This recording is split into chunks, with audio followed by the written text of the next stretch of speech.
Hello, I'm Darrell Chase, and I'm an elder here at Glen Acres Church of Christ, and I have some things to share with you today. I've been asked to share with you some strategies to overcome temptations. How many of us have temptations? Well, we'll all say we do. I plan to share 3 of these helpful video posts over the next 3 months. Each one will dig a little deeper into helps to overcome temptations. Let's start off with what others are saying about overcoming temptations. I think that's a great place to start. One might want to consider these anonymous, insightful quotes. The greatest victory is overcoming yourself. That sounds interesting. Temptation is the devil looking through a keyhole.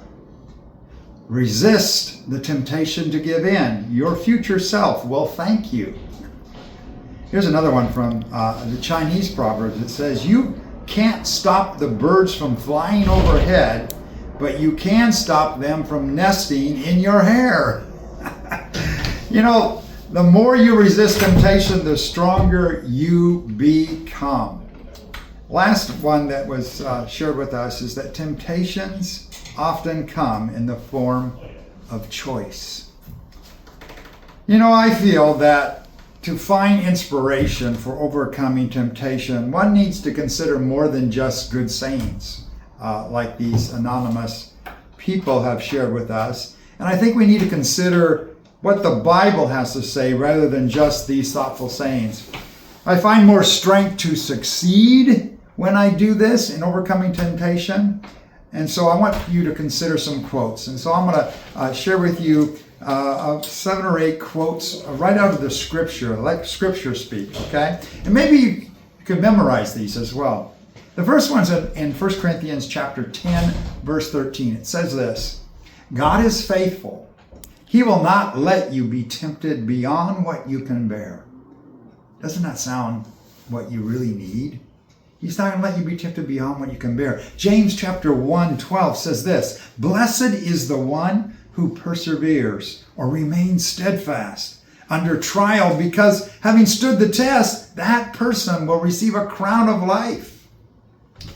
Victory in overcoming temptation. James 4:7, James goes on and says, submit yourself then to God, resist the devil, and he will flee from you. Now that's good advice. Matthew chapter 26:41.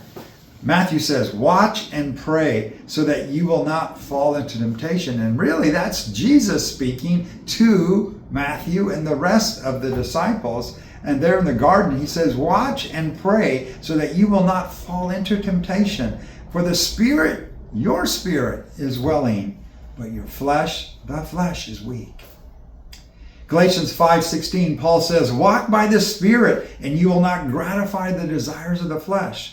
Philippians 4:13, Paul talks to the church in Philippi. I can do all things through Christ who gives me strength, who strengthens me. Isn't that exciting to hear that? Well, I got 2 more, also from Paul, once to the church in Rome and then one to the church in Ephesus. Romans 12:21 says, do not be overcome by evil, but overcome evil with good. A way out of temptation. And then in Ephesians 6:12, for we do not wrestle against flesh and blood, but against the spiritual forces of evil. You know, if you memorize these verses and see how they affect your life, you will see that you start overcoming temptations more and more, day upon day, each month. Well, I'm going to see you next month for some ideas on overcoming temptation. That's it for now. Thank you, and God bless.